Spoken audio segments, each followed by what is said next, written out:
Olá pessoal, eu sou o Gustavo Pedreira do canal dos Imigrantes, aquele canal feito para você que tem a vontade de sair do Brasil e morar fora, ou para aquela pessoa que está sendo transferida no momento. No vídeo de hoje eu vou falar um pouco de como eu acabei aqui na França, assim como um pouco das dificuldades de como é trabalhar na França e falar um pouco do meu percurso profissional. Então vamos começar um pouco falando do meu percurso profissional, né? Eu tenho 20 anos de carreira, sou engenheiro mecânico, sempre trabalhei na área marítima e comecei minha carreira nos anos 2000, no estaleiro Promar, no Rio de Janeiro, em Niterói, um estaleiro que construía embarcações offshore.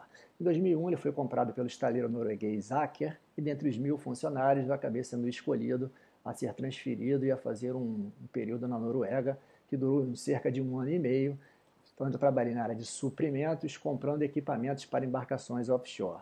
Depois de um ano e meio na Noruega, eu voltei para o Brasil, sendo promovido a gerente do estaleiro na parte de suprimentos internacional. E depois de 3 anos trabalhando em Niterói, eu acabei partindo novamente para a Noruega em 2006, onde participei da compra de vários navios junto com os estaleiros noruegueses, de forma a obter as mesmas condições comerciais e obter o volume, dando aquele desconto que as nossas empresas sempre estão correndo atrás. Então, depois de 2008, eu fui convidado a ficar na Noruega, a trabalhar pela matriz, onde eu já estava na STX Trading. A Trading vendia equipamentos e projetos para estaleiros não só do grupo, como pelo mundo afora. Essa experiência para mim foi sensacional, porque acabou me possibilitando conhecer lugares jamais pensados, como Coreia, Vietnã, Índia, Japão e, e outros. Bem, depois da STX Trading, eu acabei sendo convidado a trabalhar pela Rolls-Royce, eu fiz um processo seletivo e acabei voltando para a área comercial, que foi uma área que eu comecei na minha carreira, e eu estava responsável na Rolls-Royce por vender equipamentos de propulsão e sistemas para estaleiros da Índia, Oriente Médio, e logo depois peguei Brasil e todas as Américas. Depois da Rolls-Royce, eu voltei para o Brasil, onde fui trabalhar como presidente da Kongsberg do Brasil. Fiquei um ano e meio, eram 105 pessoas, 70 engenheiros, 6 diretores, tínhamos peças, tínhamos mão de obra treinada, qualificada, tínhamos simuladores, tínhamos áreas de treinamento, aluguel de peças, peças em estoque e um pequeno workshop. Era uma estrutura sensacional em termos de fabricante no Brasil. Depois eu saí para abrir a minha empresa, a Status Offshore, que ficou aberta por um ano e meio. Infelizmente foi no pior momento possível, foi quando o preço do petróleo caiu, os investimentos na área de petróleo foram reduzidos, os estaleiros começaram a entrar em crise e veio o movimento da Lava Jato, que ainda acabou contribuindo com a queda, logicamente contribuindo com o combate à corrupção, mas que junto a todos esses elementos foi chamado como a Perfect Storm, e juntou diversos fatores que acabaram todos juntos se unindo para prejudicar ainda mais a indústria naval. Acabei retornando ao grupo STX, que no momento chamava-se VARD, para tocar a parte de suprimentos em Recife, no estaleiro novo, no VARD Promar. Então fiquei como diretor de suprimentos durante um ano e alguma coisa, e depois fui desenvolver a área comercial, fui promovido a diretor comercial para tentar buscar novos contratos e diversificar, saindo um pouco da área offshore, para tentar manter os empregos e ter o que comprar no futuro. No final de 2017, sem o sucesso, sem vendas de navios, né? Nenhum estaleiro estava conseguindo vender navio no mundo, né? Não só no Brasil, então era um fenômeno mundial. O preço do petróleo muito baixo, a alta exposição dos bancos, o preço da diária da locação das embarcações muito baixo, que não justificava a compra de um investimento numa embarcação nova, assim como o preço do mercado de segunda mão, que tinha caído bastante. Então, não tinha como vender navios novos naquele momento. E, se não me engano, até hoje no Brasil continua. Já passaram-se 2, 3 anos e, infelizmente, o governo atual ainda não dá o apoio à indústria naval. Né? Mas, tendo sido demitido, era uma demissão esperada, né, o estaleiro tinha que reduzir um pouco o seu quadro.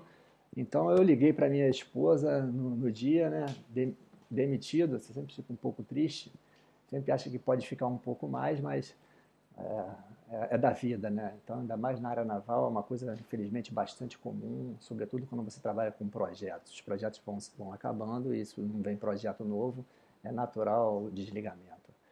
Trabalhando um pouco a cabeça, eu liguei para minha esposa tentando manter o bom humor e falei: amor, tenho duas notícias para você, uma boa e uma ruim.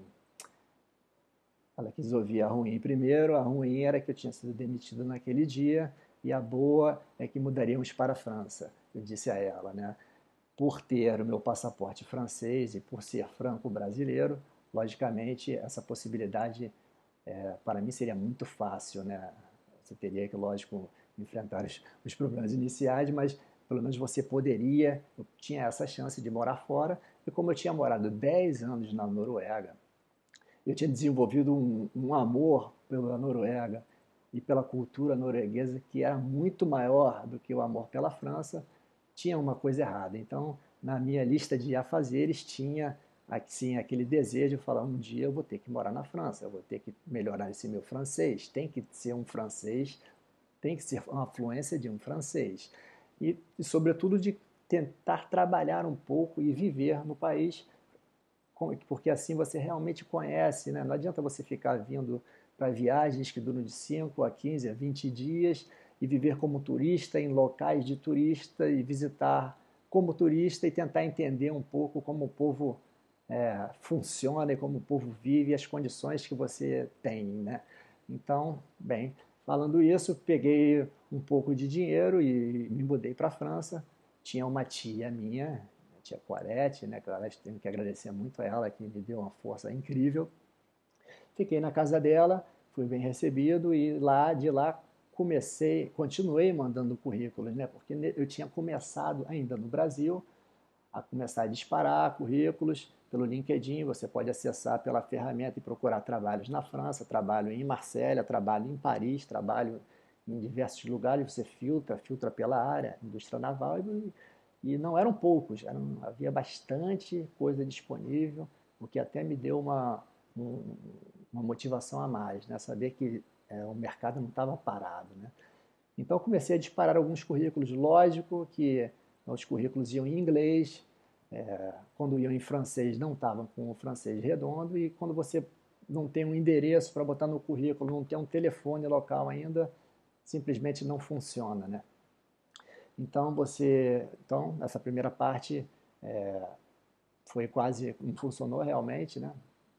E aí, quando eu cheguei na França, consegui meu telefone, logicamente, você já tem um telefone para colocar, já tem um endereço, e aí o trabalho é somente de você começar a ver qual é a vaga e pegar o seu currículo e moldar de acordo com aquela vaga, com as palavras-chave e com os cargos-chave que contém naquela vaga. Então comecei a mandar, meu trabalho era esse, era acordar às 9 horas, sentar na mesa às 9 horas da manhã e trabalhar até às 17 horas, mandando currículos, procurando vagas e lidando com respostas e algumas entrevistas.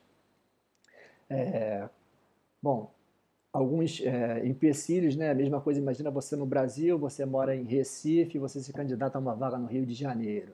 Logicamente, se tem muita gente para aquela vaga, você é descartado porque a empresa não quer ter custo, porque não é tão fácil, porque se ela pode contratar um local, é muito mais fácil, né? E além disso, eu tinha a ambição, talvez, de tentar descobrir outros mercados, né? Não trabalhar só na indústria naval marítima, mas também, por que não, uma automotiva, uma nuclear, uma eólica, uma de aviação, né? Airbus aqui na França. Mas, claro, todo francês quer trabalhar na Airbus, todo engenheiro que é formado, ele tem o sonho de trabalhar na Airbus aqui, então não é fácil, né? Eu recebia as respostas do meu currículo, ficava super feliz, mas nunca era chamado para entrevista, então existe uma seleção interna dentro da empresa, existe uma concorrência enorme. Quando você coloca o seu currículo dentro do site da empresa, tem aquela primeira triagem que é feita automaticamente, de acordo com palavras-chave e cargos que você coloca. Então, nem sempre o seu currículo vai parar na mão de um profissional de RH. já existe aquela primeira triagem, até porque são mais de 500.000 currículos que chegam por dia e o seu às vezes acaba não sendo lido. Então, se você não tem, como eu não tinha experiência na área automotiva, na área de aviação ou na área nuclear, então fatalmente quando eu tinha que botar o currículo dentro do site da empresa, eu já dançava de primeira. Então, continuei tentando, né? E aos poucos eu fui descobrindo, ou a minha conclusão foi que existe sim uma possibilidade de migração entre essas áreas, até porque na minha cabeça, se eu fui suprimentos da área marítima, por que não poderia trabalhar numa área nuclear se, por exemplo, suprimentos, ele é uma entidade, um departamento que depende de uma aprovação técnica, então existe uma área de projeto, existe uma área de engenharia, uma área técnica que valida a parte técnica das propostas, há aquela discussão, comentários para você acertar o escopo, existe uma gerência de projeto para tocar o projeto, existem redundâncias, existem sistemas de emergência, automação, bombas, motores, geradores, então todo tipo de equipamento é o mesmo. Lógico que a área marítima tem uma peculiaridade que são as sociedades de classe, ao ponto que a área nuclear tem as regras um pouco mais rígidas, porque são sistemas um pouco mais preocupantes, né, que podem de maiores risco, aliás, a palavra correta é essa, risco. Fui em entrevista na Areva em Paris, fui em entrevista em outros locais, mas no final também às vezes não é só o seu currículo, né? Às vezes também depende do currículo da pessoa que você está concorrendo. Então, se o currículo da pessoa que ela está concorrendo ela tem mais similaridades e experiência com aquela vaga disponível, realmente às vezes você perde a vaga e não é porque você é ruim, é porque você é bom. Às vezes a gente quando está desempregado, a gente tem essa tendência a achar, poxa, poxa, poxa, mas às vezes tem pessoas mais qualificadas. Na área de suprimentos, por exemplo, aqui na França é muito demandado um mestrado na área de suprimentos. Tem lugares que perguntam qual o seu nível de comprador, né? Então existem cursos na Inglaterra e aqui na França também que definem, tem comprador nível 1, nível 2, nível 3, nível 4. Então, eu tinha aquela experiência de campo, de ter nascido, por exemplo, no suprimentos, fui comprador júnior, depois fui comprador, depois fui gerente de compras, depois fui diretor de compras, depois fui presidente de empresa, chefe do diretor de compras. Então eu tinha essa bagagem ao longo do tempo, mas que nem sempre me ajudava nos processos, porque quando você tenta entrar numa área ou numa vaga menor do que o seu currículo, muitas vezes não é bem recebido. Você pode ser taxado como overqualifying, que eles chamam, e às vezes não funciona. Às vezes você pode ter um currículo maior do que o chefe que está te entrevistando, ou maior que o chefe dele. Então você pode passar a ser uma ameaça àquela pessoa. Então, tive bastante dificuldade para conseguir me realocar aqui na França. Tiveram processos vagas que eu tinha certeza que seriam minhas pela minha experiência, tipo vagas em um estaleiro francês do grupo Naval Group, procurando uma pessoa de suprimentos para lidar com o Brasil e para tocar a área de local content. Falei, poxa, sou francês, brasileiro, falo francês relativamente bem, trabalhei o dia inteiro isso no Brasil, conheço o Brasil, conheço a legislação, é minha. Não era minha. Então, outra vaga também que eu perdi, um fornecedor de propulsão concorrente da Rolls-Royce, que estava procurando um gerente comercial para tocar a área de Índia e Oriente Médio. Exatamente o que eu fazia no concorrente. Mesmo produto, mesmo equipamento, não precisaria de treinamento, você sabe fazer um cálculo, uma proposta, você entende de contrato, você já conhece o mercado, os armadores são os mesmos. E aí não deu certo. E aí, pelo feedback que eu tive, desse aí eu dei sorte, porque eles voltaram a mim para dizer que, poxa, Gustavo, que o ruim é que você não fala dinamarquês, aqui tem muita comunicação em dinamarquês, essa aí, desculpa, né, porque eu vou trabalhar com o mercado externo, a cidade não é muito friendly para expatriados, e aqui a empresa é muito complexa, talvez você não ia se dar muito bem e tal. Mas na verdade é porque o meu sentimento que eu tive é que o meu currículo ele era muito alto. Então eu passei a ser uma ameaça. Então depois a desculpa vem em forma desse tipo. Esse pelo menos foi o sentimento que eu tive. Pode ser verdade ou pode não ser. Então nesse dia eu acordei, eu falei, poxa, existem vagas no meu currículo que estão jogando contra mim em vez de ajudar. E eu sou uma pessoa que quero recomeçar no mercado. Infelizmente, eu não tinha nenhuma experiência no mercado francês, não tinha trabalhado para uma empresa francesa, não tinha network na França, então estava muito difícil.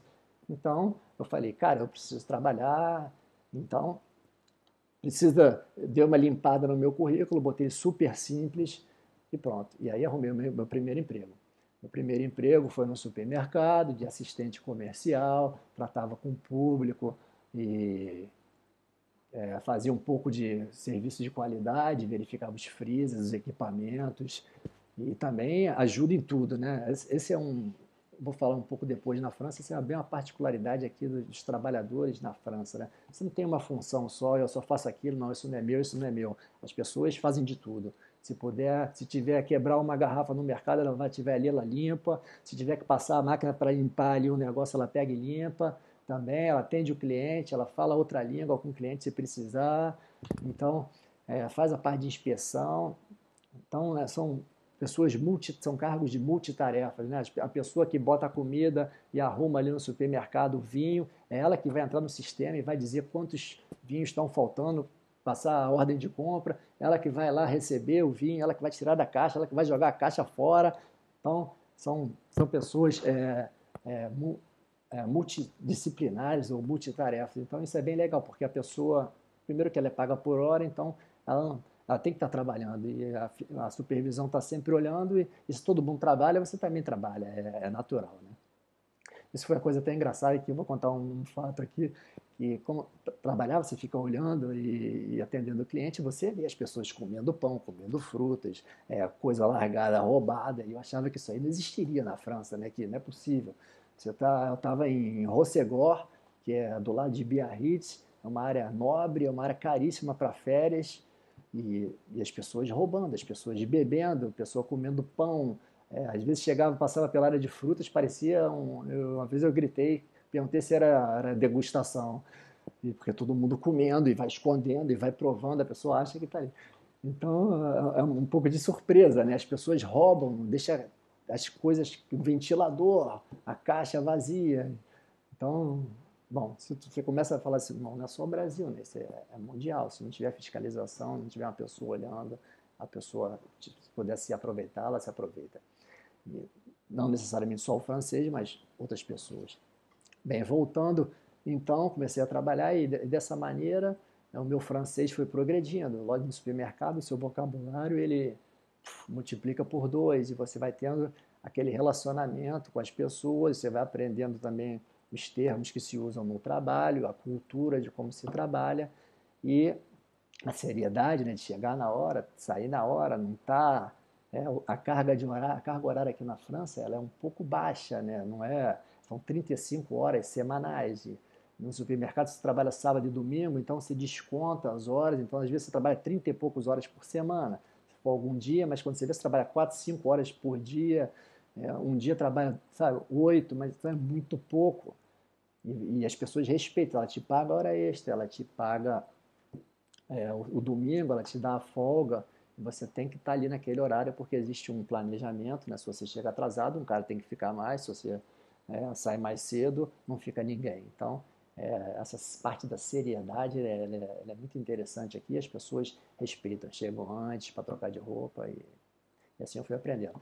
Então, uma coisa legal aqui da França é que existem dois tipos de contrato, né? Tem o CDD, que é o contrato de duração determinada, e tem o CDI, que é o contrato de duração indeterminada. Como era um trabalho sazonal, era um trabalho de temporada, era um contrato de 3 meses, que, vai lá, fui pago, e quando acabou o contrato, acaba a temporada de férias, já era em setembro, então, bom, não precisa, aquele pessoal extra, né? Eles contratam pelo verão. Então, meu contrato acabou num domingo. Domingo estava tendo um evento na Praia Central, não sei se você já foi em você agora, tem uma Praia Central, todos os restaurantes e bares, cada um com a sua barraquinha, né? Vendendo comida, bebida, coisas típicas, dança, show, música. E eu comecei a ir de barraquinha em barraquinha, já conheci algumas pessoas de vista, né? Então, já tinham uns brasileiros, grandes amigos de hoje lá que moram lá e que conhecem as pessoas que te apresentam. Eu fui num por um, no hotel, no restaurante, para estar precisando de alguém, estou disponível. Aí um deles falou, é sério? Sim. Vai ficar nessa festa aqui até que horas? Vou dormir cedo. Então, se amanhã você estiver aqui 9 horas, beleza, vou precisar de ajuda sim.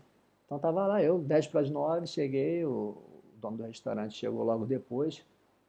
E bom, comecei a trabalhar, tinha que desmontar a barraca, tinha que guardar as coisas, tinha que botar os negócios de chopp no caminhão, tinha que fazer força, tinha que limpar, tinha que botar as coisas no lugar, tinha que fazer as encomendas para o dia seguinte, tinha que ir lá pegar, botar a mesa no caminhão com ele e transportar e descarregar. E fiquei lá fazendo isso, aí depois fui para a cozinha, comecei a ajudar o cara a limpar lá e depois contar estoque, ver a ordem de compra para o dia seguinte. Bom, fui lá, fiquei 10 horas naquele dia.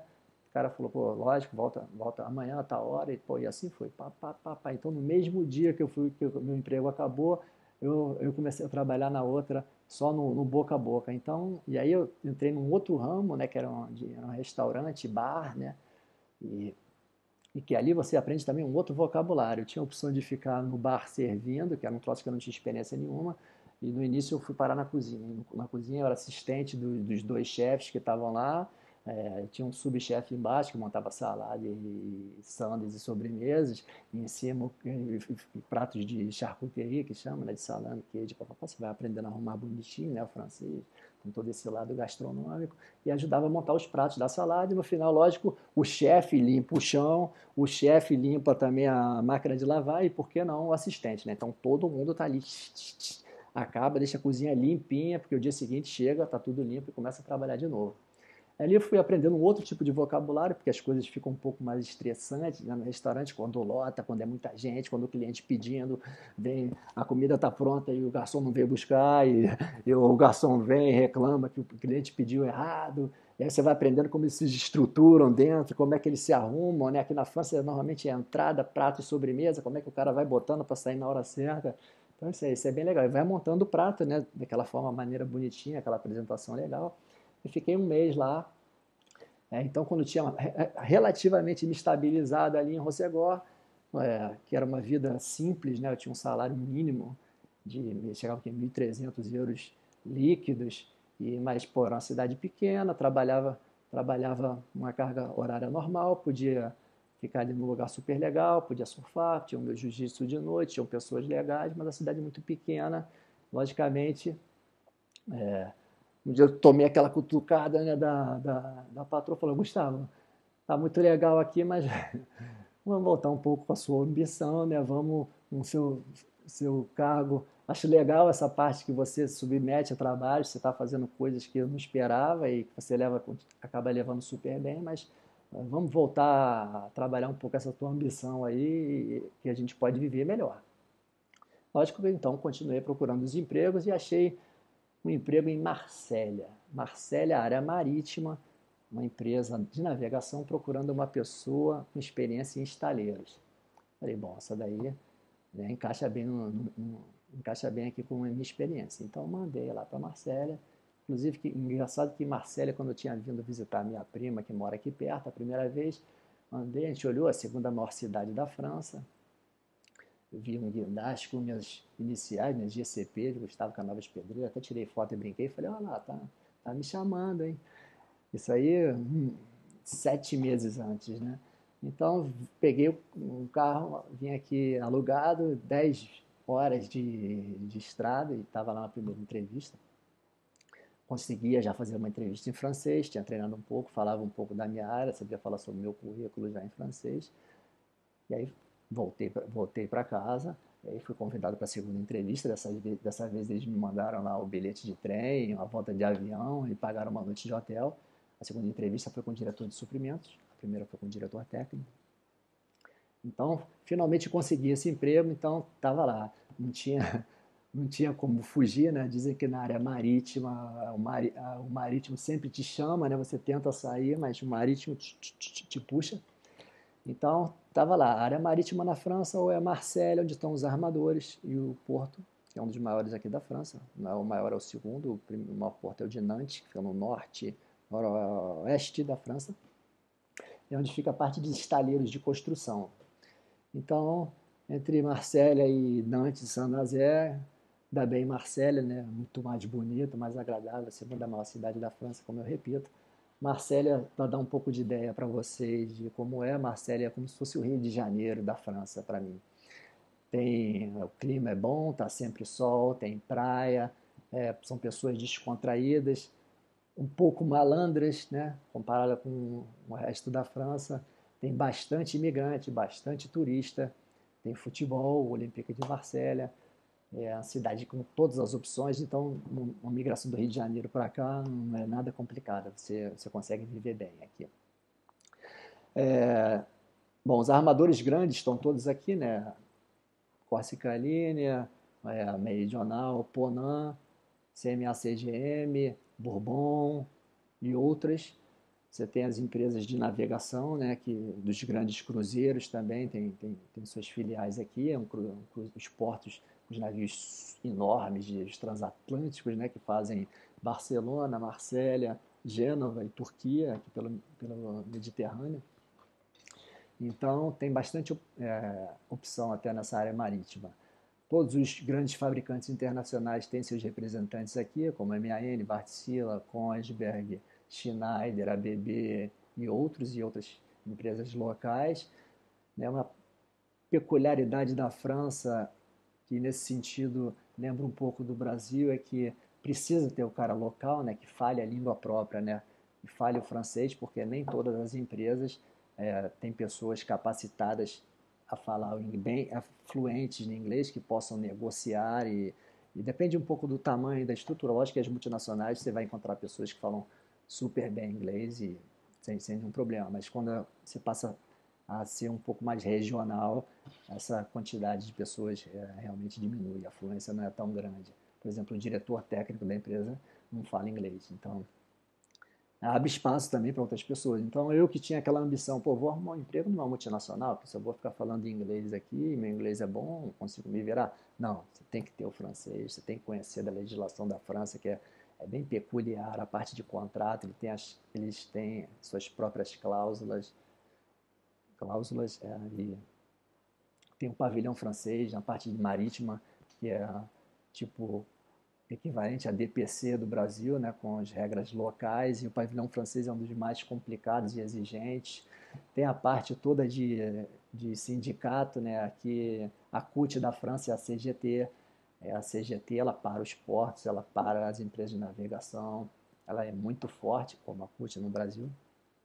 A França é um dos países que mais tem greve, então eles são super ativos, se não estão satisfeitos, eles param, se organizam muito rapidamente e tem conseguido até com êxito, né? Ano passado eles ficaram nos Gilets Jaunes, a greve todo sábado, né?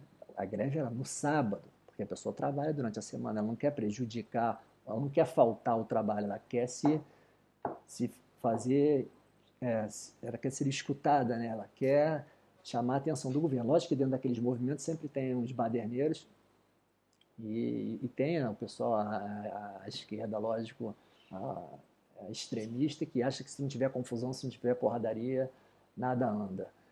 E talvez tenha um pouco de sentido nisso, porque quando começa a confusão, realmente todo mundo começa a incomodar todo mundo, então tem que dar um fim naquele protesto e o governo acaba cedendo. Naquele momento ele cedeu até bônus extra para as pessoas, aumentou o salário mínimo, aumentou, deu diversas concessões. Aqui na França também, logicamente, está tendo a confusão da reforma tributária, né? Como em qualquer outro país, a população não vai envelhecendo e são os jovens hoje, tem muita gente que não tem trabalho fixo, então antigamente era uma pessoa para pagar para 4, dizem aqui na França, e hoje paga 2. Então tem essa discussão em andamento. Falando um pouco das peculiaridades da França, né, falei um pouco do tipo de contrato. Existe, como você recebe o seu contra-cheque, a minha maior surpresa foi não ter o imposto de renda. Tinha 20% de despesas, né, de deduções sociais que vão para a sua aposentadoria. Tem a parte da saúde que o governo ele paga para você. E tem a parte do chômage. O chômage é o seguro-desemprego. E isso funciona da seguinte maneira: se você trabalhou durante 6 meses, o mínimo é 6 meses para você ter direito ao chômage. Você trabalhou durante 6 meses numa função ganhando um salário mínimo, você tem direito a 6 meses de chômagem, ganhando 80% do salário que você recebia. Então, isso é um benefício muito bom, né? O cara pode ser um cara mandado embora, ele consegue rapidamente dar entrada nesse dinheiro. Existe um lugar que chama Pôle d'Emploi, que aí você bate lá, se registra o seu currículo, e onde você tem as vagas de emprego disponíveis na França. Você que está no seguro-desemprego, elas ficam monitorando ali uma vaga para você e vão te encaminhando vagas, você tem que aceitar o emprego uma hora. Logicamente, tem sempre um parasita, né, em qualquer, até na Noruega tinha, né, na França que não terá, que se aproveita um pouco do sistema, né? Então, não é anormal jovens, por exemplo, trabalharem 3 meses no verão, depois descansam, ficam 3 meses em casa, acampando, viajando, surfando, e aí trabalham no inverno, e aí mais 3 meses, e assim passa o ano. Então, não é uma coisa especificamente brasileira, né, de se aproveitar. Você vai vendo que no mundo todo tem pessoas que se aproveitam do sistema. Então, o sistema, às vezes, cada vez mais vai ficando mais complexo, mais burocrático para tentar combater isso. Aliás, tem muito imigrante aqui que o sonho é entrar no chômage. Né? Você chega e vê uma condição dessa, pô, sem fazer nada, eu vou ganhar 70%, pô, tá ótimo, né? O cara não vai trabalhar para ganhar 30%, mas a cabeça é totalmente. A gente vem com a cabeça trocada, porque a gente vem no sistema que não tinha isso, né? Então, voltando lá, o imposto de renda não estava, porque agora, só no ano passado, no início de 2019, que começou a ser deduzido na fonte. Então, anteriormente, você tinha que guardar lá o seu percentual e no final do ano dava aquela pancada que tinha que pagar, né? E se não pagar, tá ferrado. Dá até prisão.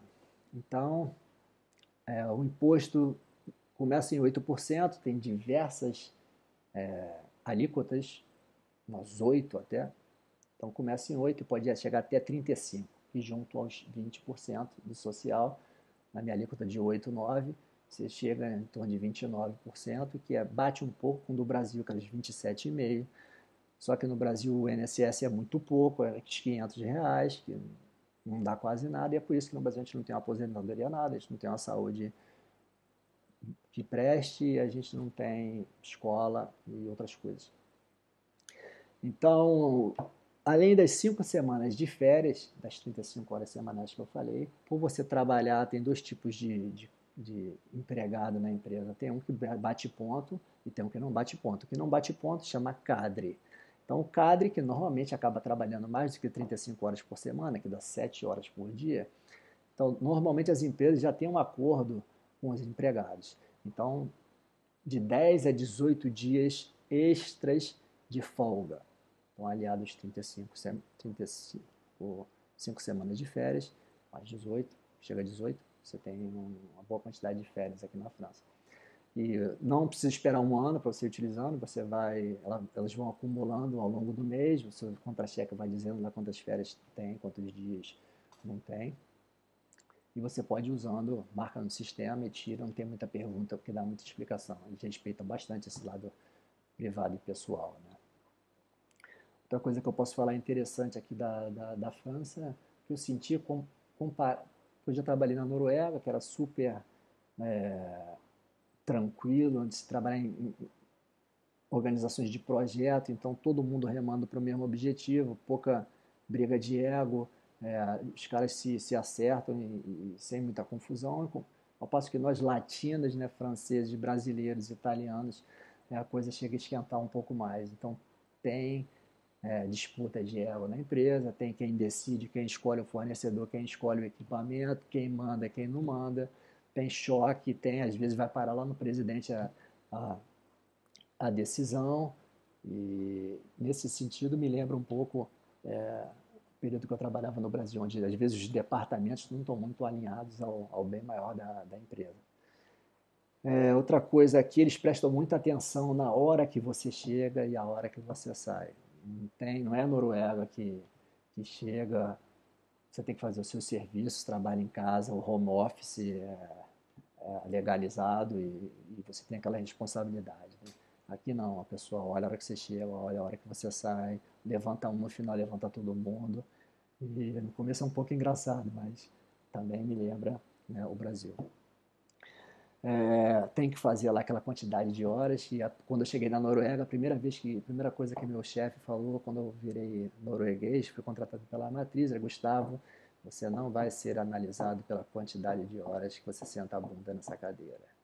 Então é um pouco, tem que entender como é que funciona. Então tem aquela hora, você, mesmo que você seja flexível, as pessoas olham a hora que você chega, a hora que você vai para almoçar, a hora que você volta e a hora que você sai do trabalho. O almoço aqui não é igual a Noruega, meia hora, é de 1 hora, às vezes extrapola até 2 horas. É normal ter almoço com fornecedores, depende da empresa também, isso um pouco, né? Pelo menos na minha, existe, às vezes se convida, né? O cara veio de longe lá, você convida porque ele já pagou avião, já pagou outra coisa, você sai para almoçar. Não é anormal a pessoa pedir um chopp ou um copo de vinho. Aqui na França, né, entrada, prato, sobremesa, aquele qualquer restaurante que você vai tem esse, esse cerimonial, né? Inclusive a bordo, o pessoal que embarca, o chefe prepara uma entradinha, um prato e uma sobremesa. Então a despesa a bordo também é um pouco mais elevada, né? Tripulante francês não é exigente.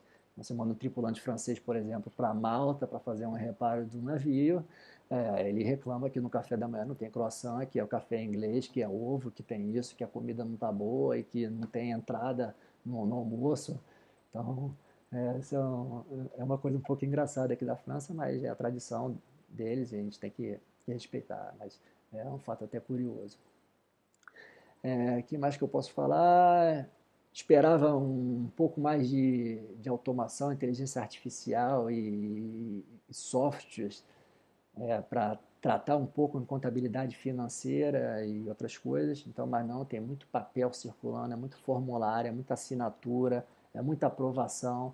Uma coisa legal que eles têm aqui é que toda semana tem um comitê de engagement que chamam, eles se reúnem os diretores do board, né, da empresa, e eles pegam todas as faturas de despesas e aprovam e contestam e retornam para a negociação.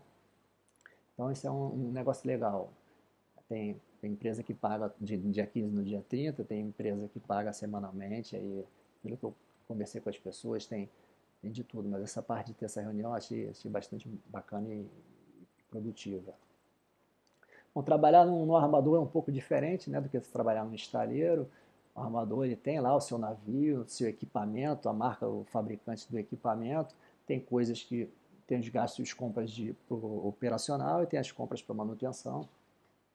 Então, você não é tão livre igual você é livre no estaleiro, que às vezes você tem uma lista tríplice, o motor pode ser da Wärtsilä, da MAN, ou da Caterpillar, ou da Cummins, o estaleiro escolhe, apresenta para o armador, para o cliente, e ele aprova. Aqui não, você tem um thruster da Rolls-Royce com motor da ABB. Então, se o motor elétrico queima, você só pode comprar um motor elétrico da ABB. Então, tem que ser que, aliás, você nem sabe, você nem tem um know-how, né, a competência, nem pessoas na sua empresa para avaliar um outro tipo de motor, sentido do motor, carga de partida, não tem. Então tem que ligar para a ABB e falar: o meu motor, número de série tal, ele descobre exatamente qual é lá um tipo de motor e te fornece o mesmo. Você só tem que pegar aquele motor e montar no navio lá para ele voltar a ser operacional. A parte interessante é que tem bastante estoque de sobressalente, né? Porque os navios têm que. Achei isso levado seríssimo aqui na França, né? Tem um estoque enorme de peças. Então, por falta de peça, se houver manutenção, não é por falta de peça. Então, você tem que chamar só o técnico. Às vezes, você desenvolve até uma competência in-house, porque não tem a pessoa. Por exemplo, a MAN não tem nenhum técnico aqui em Marseille, então a gente tem que fazer em casa a manutenção dos motores. Então, essa parte de estoque é muito interessante. Essa falta de flexibilidade é um pouco diferente. Então, a escolha básica, às vezes, é sobre a criticidade do que tem que ser reposto. Então, se você pode usar uma peça original, se você vai usar uma peça OEM, de quem fabrica para aquele fabricante que te vendeu, ou então uma peça pirata. Então, basicamente, é essa a escolha. Logicamente, você tem um budget de manutenção para fazer a manutenção daqueles navios, você tem que viver com aquela graninha ali e com as docagens, né, para cada navio. Existe, falando um pouco de benefícios e tal, o governo ele te dá uma parte da saúde, a empresa te dá uma parte complementar, né, que chama a mutuelle, que aí complementa e de acordo com o nível que você paga, chega a te reembolsar 100%. Família, mulher, esposa incluído. Você paga uma pequena taxa, então você tem a saúde. Não é totalmente gratuito, igual se imagina fora da França, mas é boa. O salário mínimo aqui é uns 1.200, 1.300 líquido. Finalmente, tô ganhando, já saí do salário mínimo finalmente. O custo de vida aqui, você aluga um apartamento por 400, um apartamento, não um estúdio, e aí vai, 500, 600, se tiver um quarto e sala.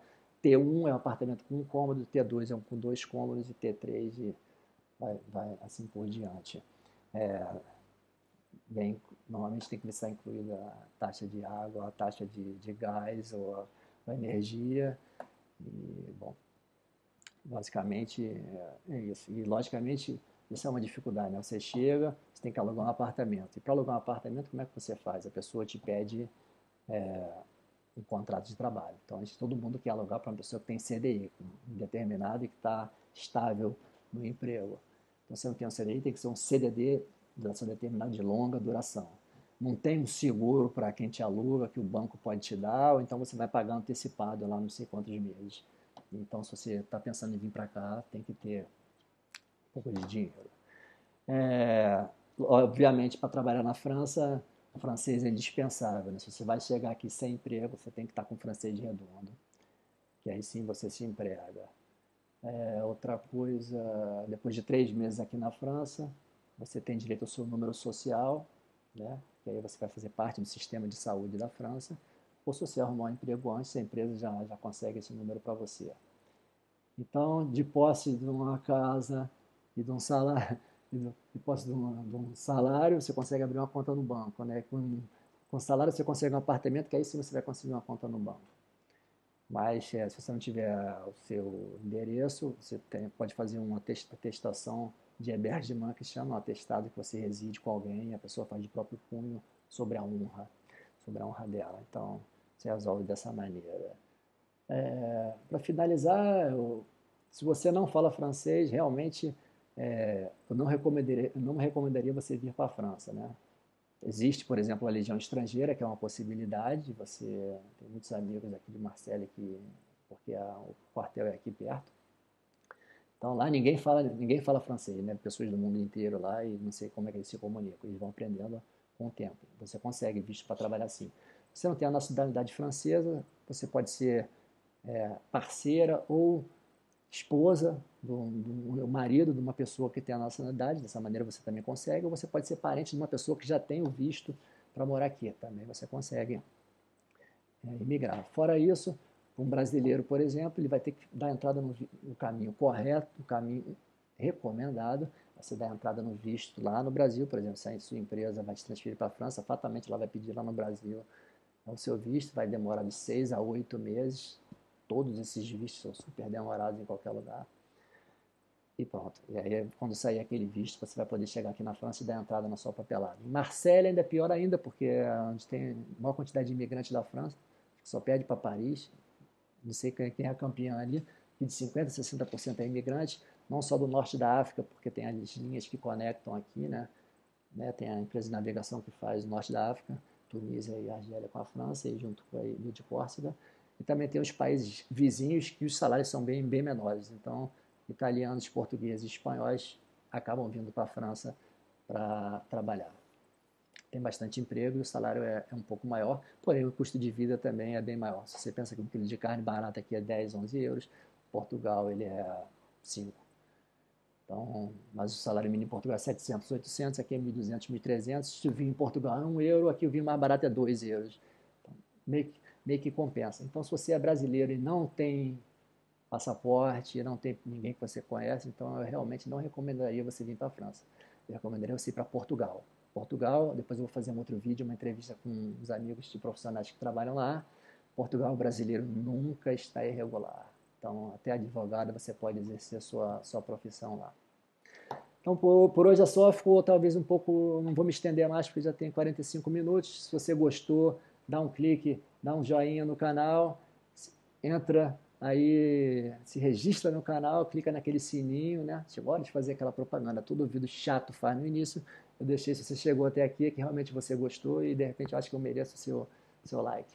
Então, fique aí ligado no canal. No próximo vídeo, vamos começar as entrevistas. Então tá, um abraço do Gustavo Pedreira. Isso aí, boa sorte. E deixe suas perguntas nos comentários. Abraço.